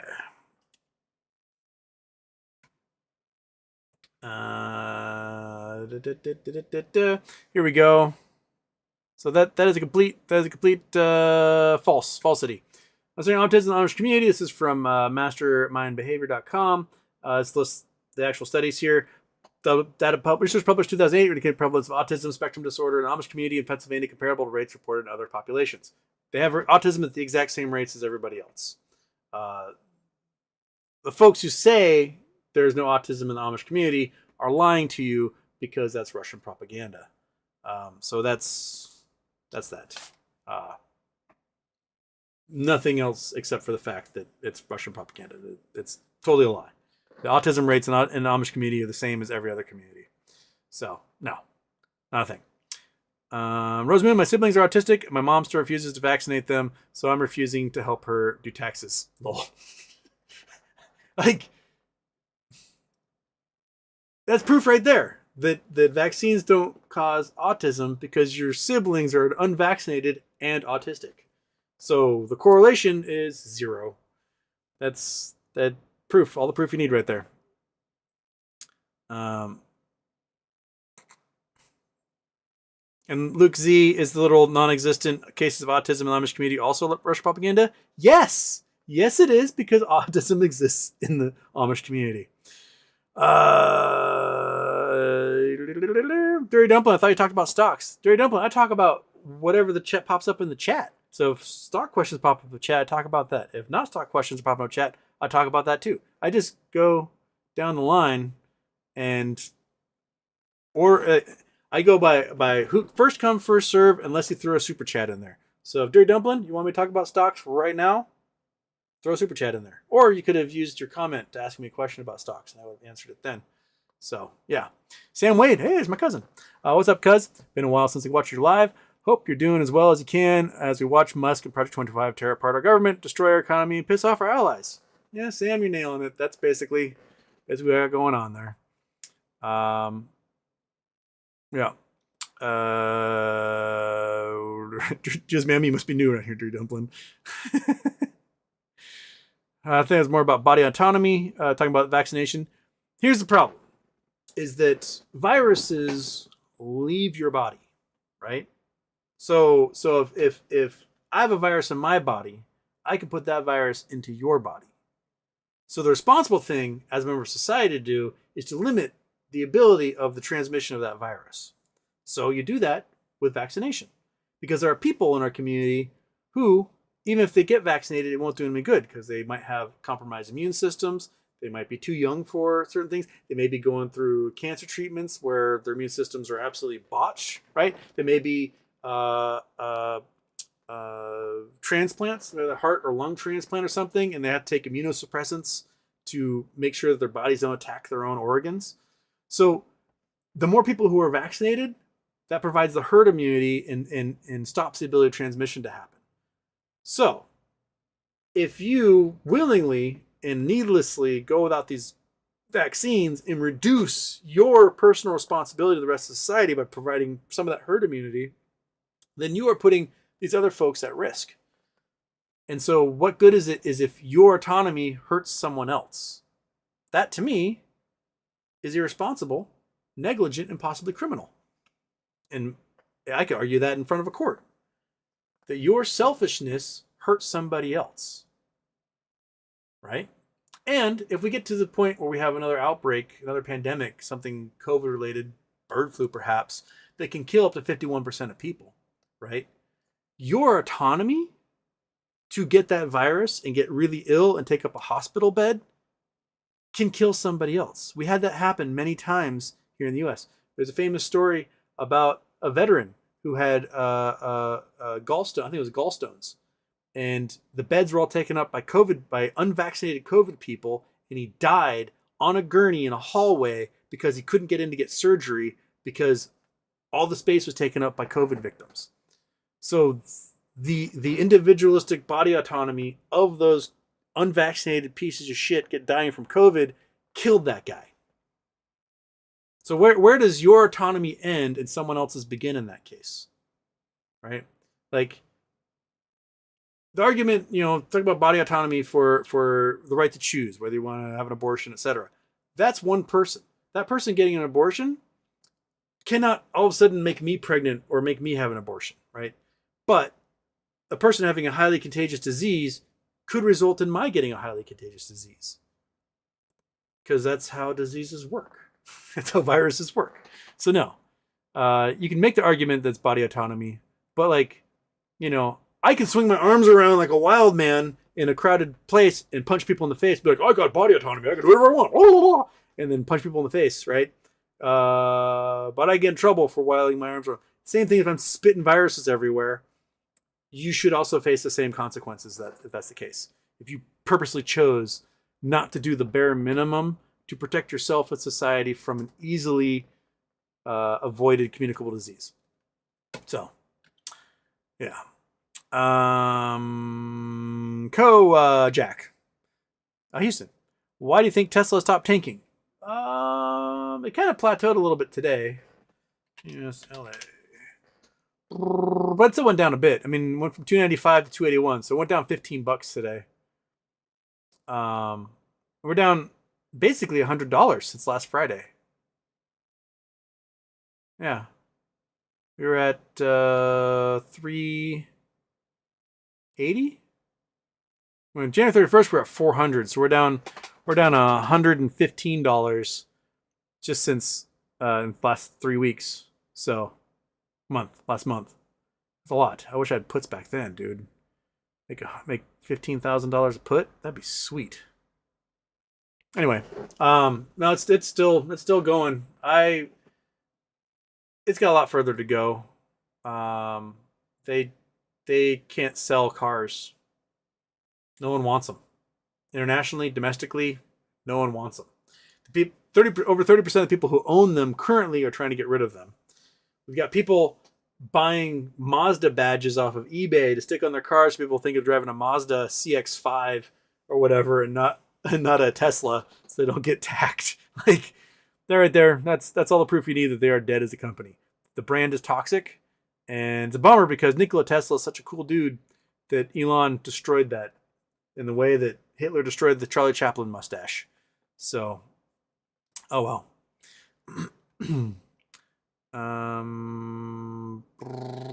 Jerry Doubles says peace out. Peace out. Eagle Lamone, I just want people to get their questions answered. Yeah. Kelly Jenkins, nurse here. We had to take a class with health department in 2001 about anti-vax propaganda. Yeah, it's been going on for a while. It's been going on, and it's really ramped up over the last couple of years. So, yeah. Rose Moon, thank you, Moz, for cleaning up the garbage. Yeah. Hazel A, too bad MAGA isn't half as smart as you are. I don't know if it takes smarts in the end. like, I was discussing this with my roommate last night, and we were talking about, I can't remember exactly how the conversation went, but we're talking about like really stupid people we know who are really good. Like, I know some absolute bimbos and himbos who are magnificent human beings. They might not know a lot, they might not retain a bunch of information, but there's something so pure and good in their soul that everything they do is decent. I have a friend. She's wonderful. She's beautiful. She's a fantastic wife, a great mother, dumber than a bag of rocks. Absolutely, you know, could not answer a question at all. If you have her watch 100 episodes of Get Jeopardy, she would not get a single one. But she's a good person who does good things and helps people. And she has an incredible ability at being empathetic and knowing right from wrong. She might not be well read. Even if she does read, she wouldn't retain any of it. She's like a golden retriever, right? Just happy, go lucky, like, oh boy, I'm so excited. I'm just gonna be a good mom and a great friend. And I appreciate her more than anything. And I know some folks who read lots of books who would do very well at Jeopardy, who have zero conscience and have never done a good thing in their entire lives. They're absolute wicked monsters. And they're like Stephen Miller, just like, yeah, who can I damage today? Right? And that guy goes home and he reads books. He's just a giant racist piece of shit. So we have folks who get taken advantage of by those like people because they aren't well read. They aren't up to date on everything. And they're now finding out that due to their ignorance and like sort of gut reactions, I go to church and I've been going to church my entire life, and I go to the church my dad took me to, and it's a church his granddad took him to, and whatever. And my pastor told me that I'm supposed to vote for Trump because he's the godly one. And now they're finding their lives are completely ruined by this because they didn't have the capacity or intellectual curiosity to think outside of what their local authority figure has told them to do. And now they're going to pay the cost of that naivety. So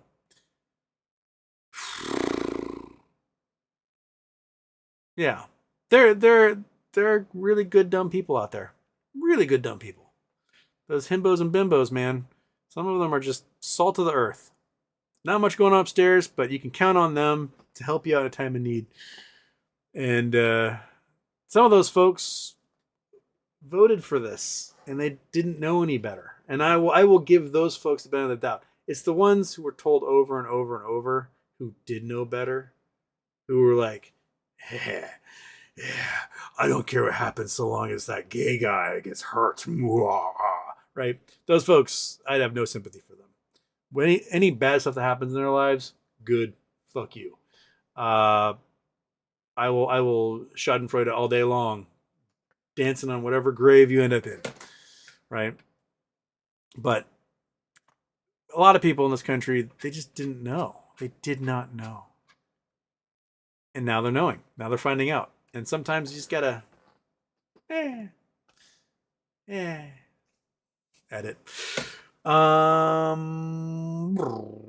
Different line. Sorry, boys. About the spy. It's my bad I bought calls this week. Inverse. Hazel, hey, Trump banned the Associated Press, and it just as people are reporting now.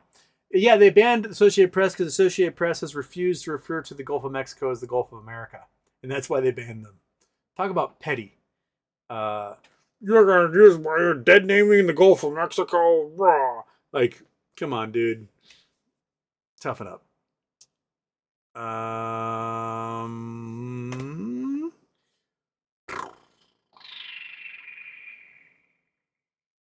Big Z Zerp, Houston.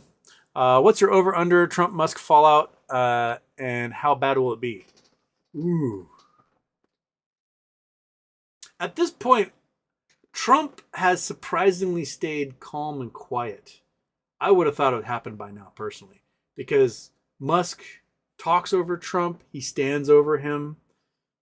He talks as if he's the one making decisions, and that Trump is just this thing that also happens to be in the room with him. Like, I would have thought that it would have happened already. So the fact that Trump has not done anything tells me 100% that that that Elon's in charge. Now maybe Trump is conniving in the background, right? Maybe at some point Trump has a plan to seize everything Elon has and then, you know, defenestrate him out a window, Putin style. Because that's Putin did that. Putin had other oligarchs who controlled these big companies and mafias and everything else. And Putin would sit there and listen to them and go, And then one evening, that guy flew out of a 30-story window, and all of a sudden, the company that they controlled, Putin controlled. That to me is the MO that Trump is looking at. Trump saw in 2014 when it was revealed that Putin was worth $400 billion, and he said, I want that. And he's probably had phone calls with Putin, and Trump's like, how did you get so rich? And Putin told him exactly, I kill everyone who has money and I take it. And Trump goes, that sounds awesome. And so if there's a fallout between the two of them, it's going to result in Elon having everything taken from him by Trump, which will serve Elon everything he deserves, right? And likely thrown out of a window, because we're turning into a mafia state is the direction we're going. So yeah, don't make the razzle dazzle bigger than the king, because he'll eventually take it from you. That's where I think it's headed. Just Mammy says 600 already laid off at NOAA. Ugh. There's your rant, folks. You're welcome. You got one. You got it.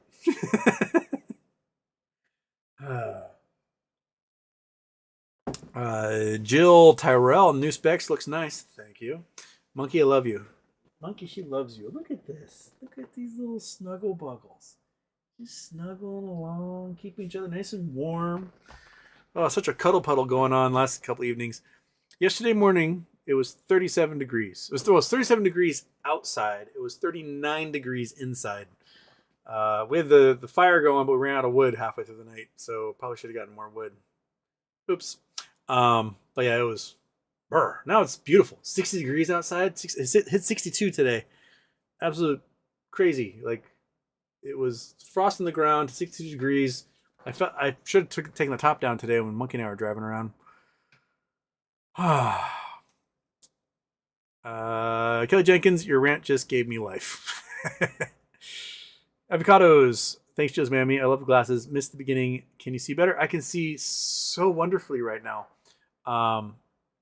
My astigmatism was pretty bad, like to the point where I could not read a street sign that was 20 feet in front of me, and now I can like read one that's probably 500 feet away. So, yay, I can see. It's great. One of these days I will get zip zopped and I don't want to wear any glasses, but until then, it's fail safe.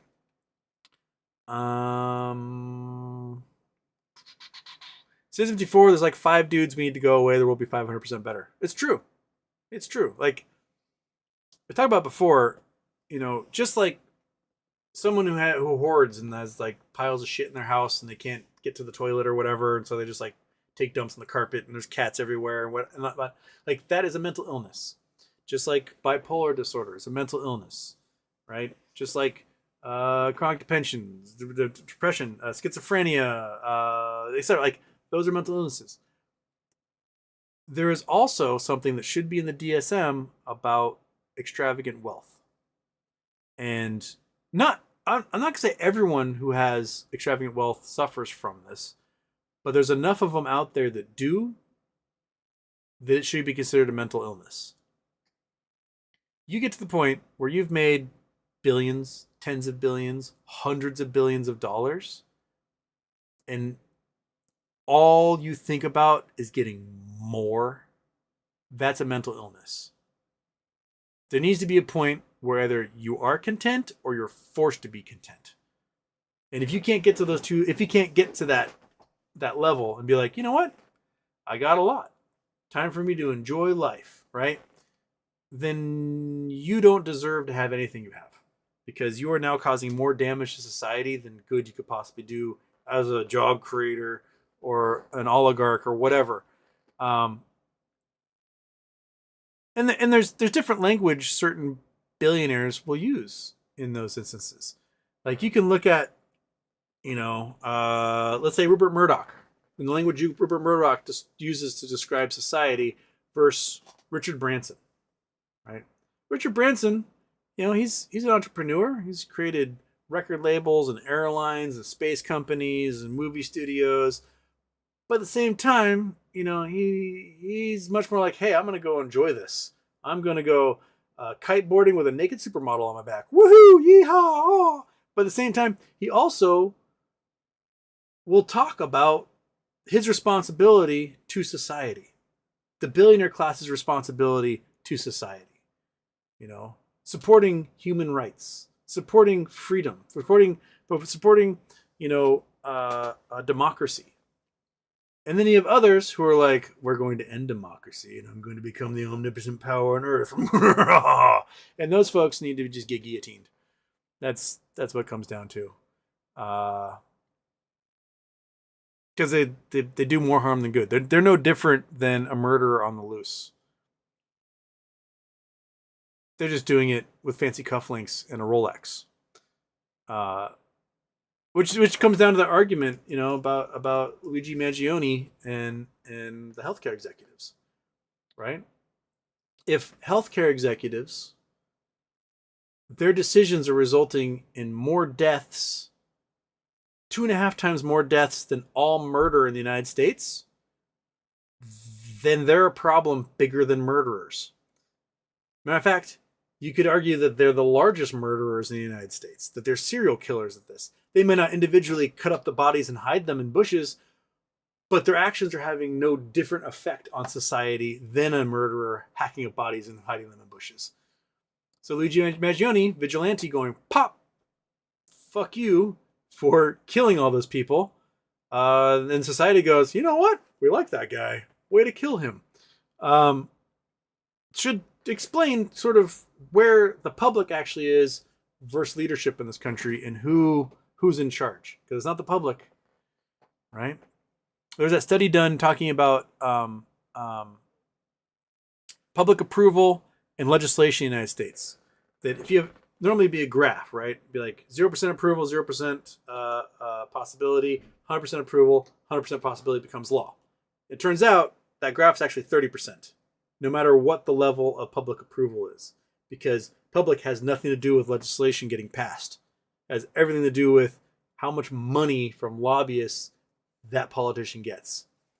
So, yeah. What do you think, you little fupa cat? What do you think? Low B. Super chats. Houston. Did you talk about no spend day tomorrow? Hugs a monkey. No, I did not talk about no spend day tomorrow. I did not know about no spend day tomorrow. Do I have a plan to spend anything, monkey? No, I ate lunch today. We went teriyaki. We did that. And we bought dog treats for our friend's store, so they have dog treats to hand to people. So that's spending we did. Oh, and we had to go to the vet, so we spent at the vet. So I did my buying today. I don't have any plans for tomorrow. So I won't be spending any tomorrow. Is it sort of general strike-ish, like show them how we don't have to listen to you? I'm okay with that. I much prefer if every single solitary federal worker in the United States went, fuck you, and didn't show up to work tomorrow. And then we could see what a disaster this country is. And refuse to show up until Elon's gone. That should be the thing, is that if you are a federal employee in the United States, stop going to work. I don't care if people will die in the hospitals as a result of you not showing up. Don't show up. We're just gonna have to make some sacrifices here as a country to show fuck you, Elon. We're not paving roads. We're not telling you with weather reports. We're not going to open the parks. We're not going to have, libraries open. Just stop. Just general strike is the way to go. But I'm okay with baby steps if that's what it takes. But yeah, no spend day tomorrow. Cool. We'll make it a donate day tomorrow, so you can donate to charities. Jiga Shukla, super chats. Houston, advice on teaching. Just started teaching an engineering class. Ooh.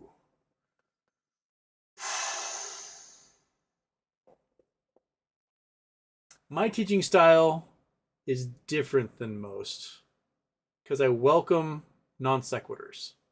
And large is because most of the classes I taught were 4-hour long classes, which was just brutal. And because like the human mind can only retain about 45 minutes of new information. You get beyond that 45 minutes, there's no hope, right? In the next class, you got to do a good chunk of review on what those previous 45 minutes were before we present any new information to them. So breaking it up, especially with the longer classes, did wonders. And I would break it up with non sequiturs, kind of like this show, where you know someone will say something weird or my brain goes off on a tangent. I just welcome the tangent and I would go with it.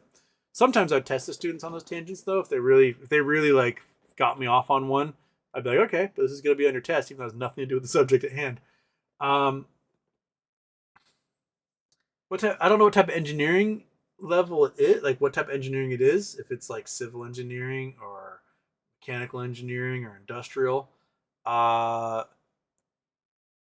Different styles depending on what the major is. Like teaching math to art students, I am way more relaxed than I am teaching math to people who are going to go off into the sciences.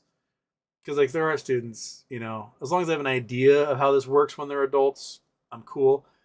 But if I'm teaching math to students who are going to go off and become engineers or scientists, it could be life or death with this math. So I'm going to make sure I'm going to teach them with a little bit more seriousness than I would to the art students.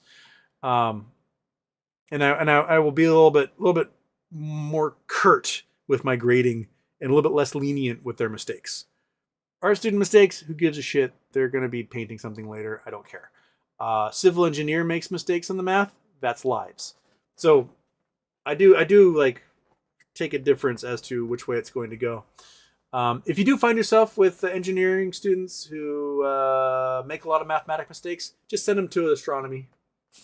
Because you only have to have 50%, within like 50% error to get it sort of right anyway. But be engaging, be fluid, like don't just do examples out of the book. Get to the point where you're so comfortable with material that you can make it up as you go along. That's also a big thing. I can think about like when I taught algebra to art students, and all of them would be like, "Oh, what do I need this for?" all the time, and I'd be like, "Okay, A, you have to have this class to graduate, so that's why you need it. But B, if there's ever something I teach you that I can't give you a real life example for how you could possibly use it in your career, let me know, and I will show you exactly a way you could use it." And they would do that to me. I'd be teaching them, about parabolas. And that person would be like, when am I ever going to use this? And I would be like, what's your major? And they would tell me. I'm like, okay, this is how we'd use it. I remember doing, 1 second, let me close the door here because there's a roommate on the phone in the hall. I remember I was teaching cost benefit analysis. And if you guys don't remember what that is, let's see if we can.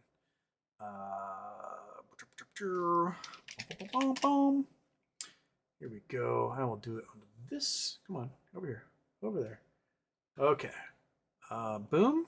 Turn off Chrome and MS Paint. Why are you not on? Oh, why are you not on?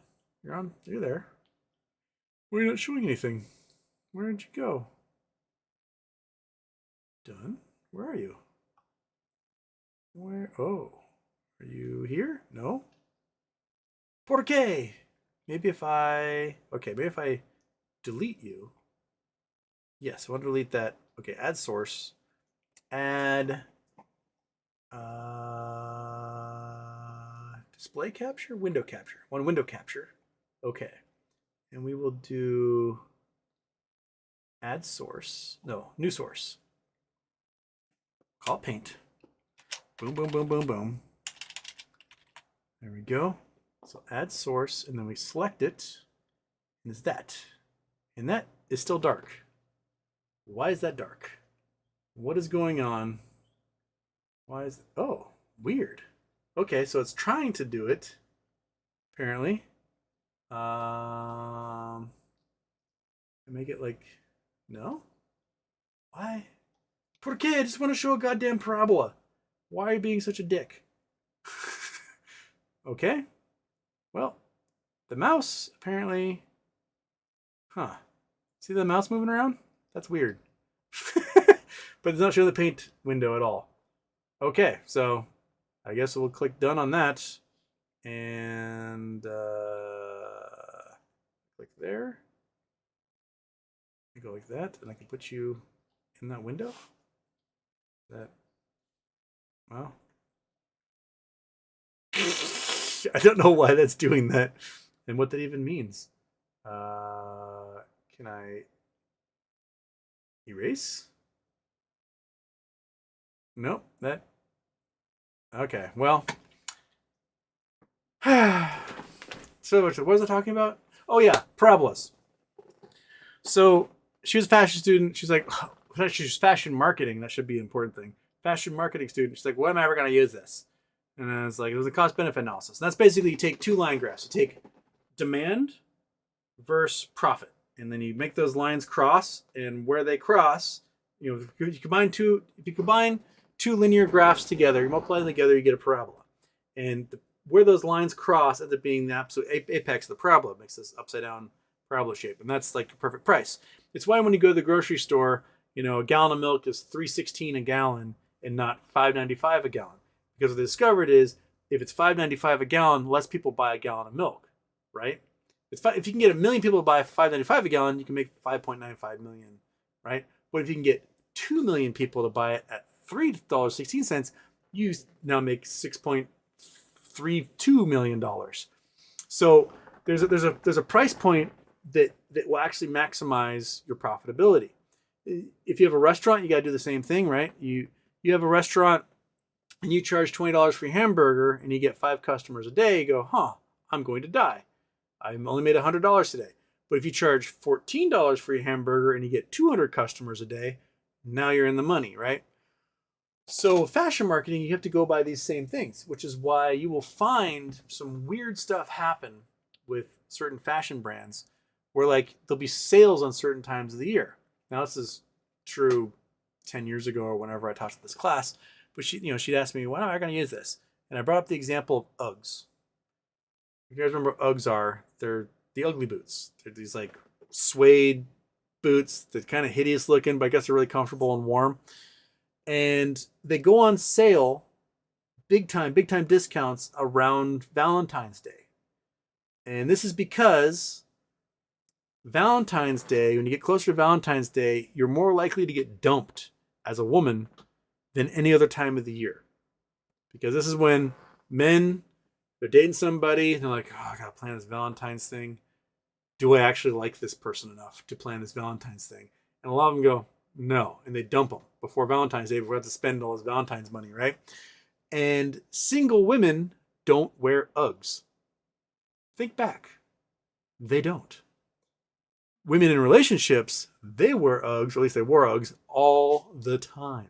Because they're comfortable. Like, I don't have to bother attracting a man. Because I have a man, right? And so they wear Uggs. But when they're out there, like, presenting, ha-cha-cha-cha, I've got my feathers ruffled, I'm, trying to attract a mate, you're not going to wear Uggs. So Uggs go on sale around Valentine's Day, even though it's the middle of the winter, and people should want to wear them, right? Because they're marketing, they're trying to attract anyone to buy them because their main buyers, women in relationships, aren't in relationships right now. So you can watch the sales of Uggs go off a cliff around Valentine's Day, and so you get these steep curves. And so we took their research data, their marketing data, and we plugged it in. We found a cost benefit analysis to where the perfect price point for Uggs, different times of the year, for how many buyers they had. And we went through the whole thing, and she was like, fine, okay, I can use parabolas in my fashion marketing. But like that's you gotta do stuff like that. I mean, it's easier with engineers because you are probably doing practical examples and stuff. But having the fluidity of being able to do the applied practice of that, I think, is really good. Not just like the examples out of the book, but make it off the cuff, have them give you examples, sort of like an ad lib, build your own equation or build your own engineering problem. That's how you come up with cool solutions and stuff. That's how you make it exciting for them. So yeah, that's That's what I say. That's my thing. Other than just being personable and funny, like yeah, make it fun for them. Worst classes I ever had, the teacher just read off their notes, like their grad school notes. I had a physics professor. He had these binders full of yellow lined paper. He'd come into class, thunk. He'd open it up and flip to his like either notes from his undergraduate or his graduate degree, and he would just read the notes that his professor had told him that he took down 30 years prior. And those classes were so boring because there's no passion in it. There was no heart in it. You didn't get the feeling they actually cared enough to be able to like internalize any of this information. I totally get having notes for example problems and whatnot, but like, you know, if your lesson plan is too detailed, then you're going to be like a robot. So be looser with your lesson plan. You know, bullet points should be all you really need. Like I want to cover this, this, this, and this. And if you know the material well enough, you can fill in any blanks that happen to be in there. The only reason you need a detailed lesson plan is if you have like somebody that needs a substitute for you or something. And like, you know, if it helps you to like make the rubrics and stuff, like, okay, this is the outcome I want. And then someone who is that sort of understands material would fill this rubric and this, like you can sort of do the quantification of your students that way if you want. But in the end, you know, trust your gut, trust your instinct, trust what they show you as students. And, you know, if it does seem like there's somebody in there who's not getting it, find out why. Like, you don't have to teach the class to that lowest common denominator because you're in engineering. There's a lot of bright people in there. But if there's that slim sliver of folks, find out why they're not getting it. Because they're not getting it for a couple of reasons. They're not getting it because A, they do not have the mind for it and they should not be in that program. And that's the case. You don't want to give people engineering degrees who are going to get people killed because they can't design a bridge to save their life. So just nip that in the bud. 2, there could be personal issues going on, right? And they're distracted, whatever. I know we're not counselors. I know we're not therapists or social workers, but as an authority figure in their lives, sometimes you just acknowledging that might be enough to help them get over whatever hump that they have. 3, it could be you're teaching it in a way they won't get. And I run into that all the time. There's a way my brain understands something, and I try to teach it that way. It doesn't make sense to other people. My first math class I ever taught was one of those algebra classes to art students, and I put an equation on the board, x equals blah blah blah blah blah, and I had like 25 blank stares coming back at me. I'm like, this doesn't make any sense to you? They're like, no. And I had to learn why I understood things. Because I had an innate understanding, and I didn't actually understand why I got it. I just got it. It just made sense to me. I'm like, oh, look at the equation. I'm like, oh, okay, move on, right? But I didn't have the language to describe why I understood it. And so that first algebra class was actually me learning a whole bunch about math because I never actually learned the history of discovery for a lot of these equations. That like what it took in problems of society for somebody 2,000 years ago to come up with a parabola, right? I didn't know why. I didn't know why pi was what it was. I just plug pi into things and it works. And so sort of giving them the roots of that, like not just showing them like, okay, you equalize the equation, whatever, but showing them why someone discovered that and what problem they're facing from some king in Athens as to why it was hurting their brain and why they come up with it that way, I think goes a long ways. Practical applications are huge, but knowing the discovery of those practical applications is really big, which is why I think that Common Core math, while sometimes it may be taken to extremes, does allow kids to discover fundamental principles in natural science that other people did thousands of years ago. Like the age of discovery is gone, but learning how to discover it yourself is a pretty big thing because you do remember, like my first experience learning Riemann's method for integral calculus was my professor didn't teach it to us. He gave us this crazy example. He had us break up into groups, and we had a group project. And he said, okay, you have a river, right? You have a river, it's shaped like this. And he gave us a graph, like a wiggly shape. And he said, your speed on that river depends on your y value on your graph. I want you to figure out how long it's going to take you to go from point A to point B on the river. And we're like, oh, okay. And what we ended up doing was we created an Excel file where basically we had the equation, do it like a million billion times and solve for y for like every possible pixel on that graph that we had, right? And so we broke it up, and then we basically took all the answers for that y column and we added them all up at the end. Boom, this is how long it's going to take to travel that river. And the teacher was like, you did a really, really, really good job, but you're wrong. You're like, how are you wrong? He said, because you didn't break it up small enough. You did 10 million and you need to do an infinity. And we're like, well, how the fuck do we do an infinity? He's like, that is integral calculus. All right? And you see that crazy little S symbol that happens and you put a number on top and blah. That's integral. Going from point A to point B, you add up the infinite number of, you break that graph down to infinity and you add it all up at the end, boom, you have your answer. And that was Riemann. That's what Riemann discovered. And so he had us in groups over like 2 weeks basically discover the Riemann method or Riemann hypothesis for integral calculus on our own. So we individually discovered calculus. It was a brilliant, brilliant, brilliant way to do it. And that lesson has stuck with me forever.